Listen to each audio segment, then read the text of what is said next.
Arena in just about an hour's time. Mark Abrams here. Rich Quinones will be on the call. Big 8-fight card here at the 2300 Arena. Rich, the main event, Rasheem Jefferson takes on Dail Ogwin. Yeah, interesting enough, right? You got a 19-year-old prospect in Jefferson, 5-0, stepping up in competition, taking on a grizzled Mexican fighter with 30-something odd fights. I always look to see how it plays out early on. Only slated for 6 rounds, Mark, but you would venture to guess Jefferson should be able to take care of business tonight.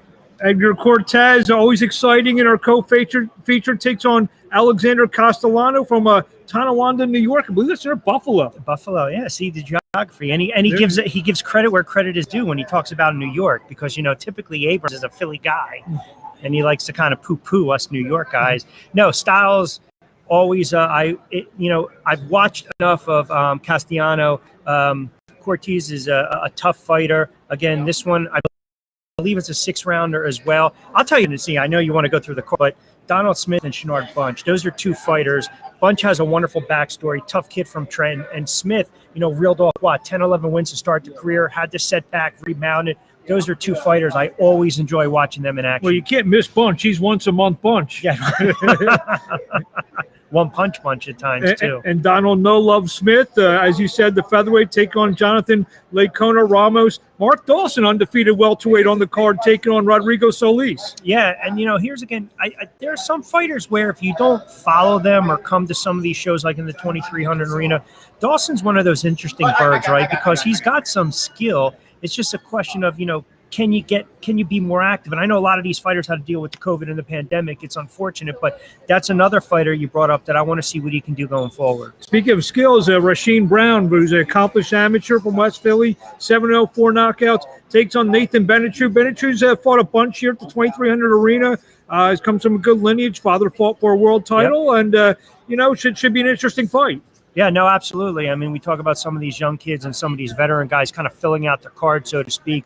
You're 100% correct. This is great for a lot of these young guys, these prospects, to be tested. We throw the records out the window when it comes to boxing. We've seen upsets before. You might have a guy in there with a 3-8-1 record going against a hot prospect, but you know what? He can disrupt the party. And then the test of it is to see what that prospect does.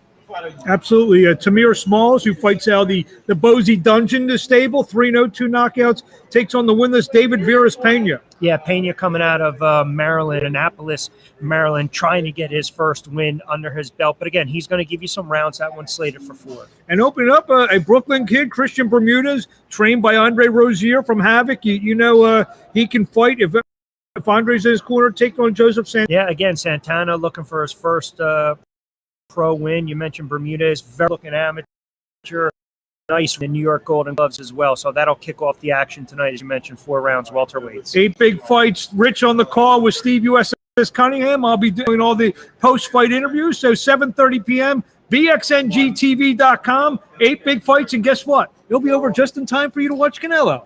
Yeah, listen, we get out of here fast enough. We know that the commissioner, PA, likes to get these get in and out. I'll be over the bridge, settled in hopefully by 10:30, 11. We know these title fights don't go off until these give a fighter a puncher's chance. And I actually think BJ got under Canelo's skin a little bit this week. A little bit. Not anything, Mark Abrams? No, it doesn't. You think it goes past 7? I think he can hang around. I think Saunders going to hang around because I think he's going. He's in the right stadium. I believe he's going to be running so much tonight. Jerry Jones may have to sign him as a wide receiver tomorrow night. He may be impressed by that. He didn't mention his Philadelphia Eagles. Hasn't made a snide comment about my New York Giants or my New York Knicks, by the way. Seems a bad. That's all I wanted to hear. No matchup. I don't know. We may have to bet a couple French fries. We might have to put a couple shekels on that one. 7:30 p.m. BXNGTV. Miss it. Rich, Steve, and myself on the call. See you then.